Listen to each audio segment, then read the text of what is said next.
Literary devices or poetic devices are used to bring richness and clarity to the text. The poets use them to make their poem appealing and meaningful. Robert Frost, in his poem Mending Wall, employed some literary devices. Let us analyze the devices used in the poem.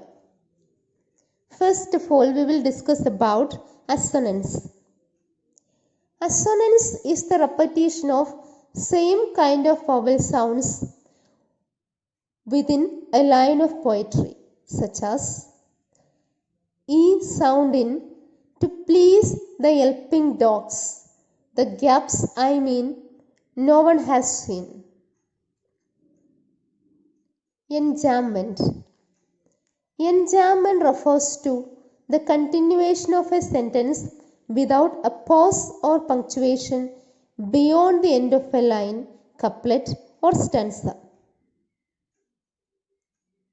The lines, and he likes having a thought of it well.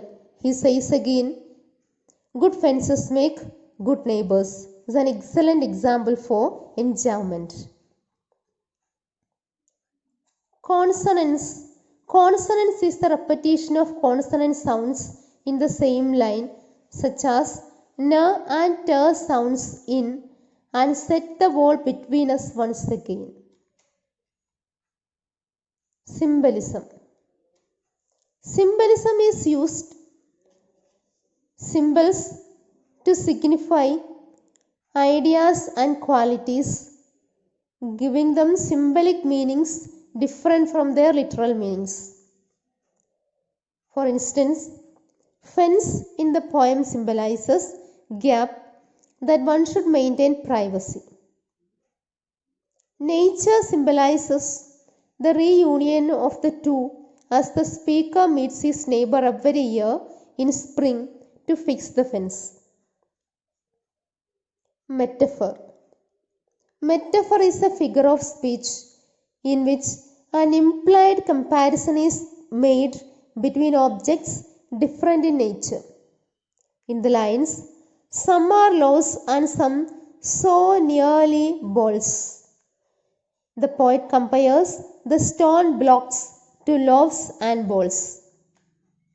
The poet has used metaphor in the following lines like, just another kind of outdoor game.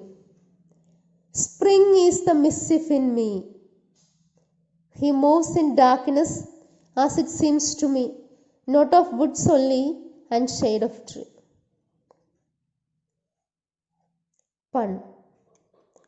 Pun means words with different possible meanings, or the fact that there are words which sound alike but have different meanings. In the poem Mending Wall, the poet has used the pun using the words offense and offense. Alliteration. Alliteration is the occurrence of the same sound or letter at the beginning of adjacent or closely connected words. The best example for alliteration used in the poem is what I was boiling in or boiling out. Simile. Simile is a figure of speech. Involves the comparison of one thing with another of a different kind using the words as or like. For instance, the poet has used the expression like an old stone savage armed. Is a best example for simile. Personification. Personification is the attribution of a personal nature or human characteristics to something non-human, or the representation of an abstract quality in human form. In the poem, stones are personified so that they could be yelled at. Other instances from the poem are something there is that does not love a wall, that sends the frozen ground swell under it. And my apple trees will never get across and eat the corns under his spine. Allusion. Allusion is a reference of person, event, statement, piece of art, history, myths, or religion, or popular culture. Frost has used the allusion else beautifully to add charm to his poem. Irony. Irony is the use of words to express something other than especially the opposite of the literal meaning. The speaker claims to be against the wall, to question the need for the wall, and yet he is the one who instigates repairs each year.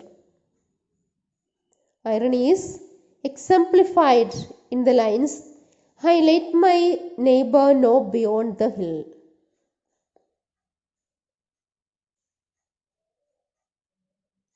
The poem is written in blank verse, that is, the poem has no rhyme scheme, or it is the poem is written with unrhymed lines.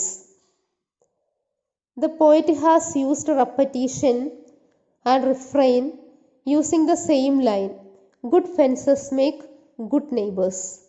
It has created a musical quality in the poem.